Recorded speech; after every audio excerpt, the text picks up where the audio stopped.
কিছু কিছু ব্যাপার আছে যেগুলোতে রোজা ভাঙে না, সংশয় তৈরি হয়, কনফিউশন তৈরি হয় যে আসলে কি রোজাটা ভাঙলো কিনা। সেগুলো কি?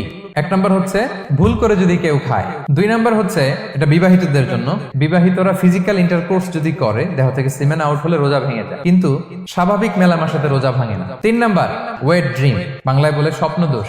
ঘুমের মধ্যে এমন কিছু দেখলেন ফলে আপনার সিমেন আউট হলো, আপনার রোজা ভাঙবে না, শুধু আপনি ঘুম থেকে উঠে ফরজ গোসলটা করে নিলেই হবে। চার নাম্বার হচ্ছে ব্লাড টেস্ট, ব্লাড টেস্ট করলে রোজা ভাঙে না। পাঁচ নাম্বার হচ্ছে অনিচ্ছাকৃত বমি। ছয় নম্বরে নোজ ব্লিডিং, নাক দিয়ে রক্ত ঝরলে মানুষের রোজা ভাঙে না, আনলেস যদি অনেক বেশি অ্যামাউন্টের হয়, আপনি ক্লান্ত হয়ে পড়েন, তখন তো আপনি রোজা ভাঙতে পারেন। সাত নাম্বার রোজা রেখে দাঁত ফেলতে পারবো কিনা, দাঁত ফেললে যে রক্ত বেরোয় এতে রোজা ভাঙে না। আট নাম্বারটা হচ্ছে ইনজেকশন, রোজা রেখে ইনজেকশন দেওয়া যাবে কিনা। কিছু কিছু ইনজেকশন দেওয়া যাবে, কিছু কিছু দেওয়া যাবে না। কোনগুলো দেওয়া যাবে না?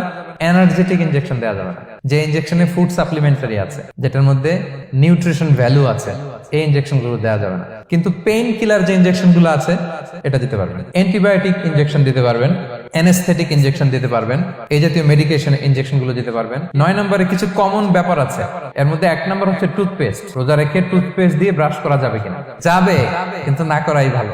আই ড্রপ দেওয়া যাবে। এরপরে ডায়াবেটিক পেশেন্ট যারা আছে তারা ইনসুলিন দিতে পারবেন, এত রোজা ভাঙে।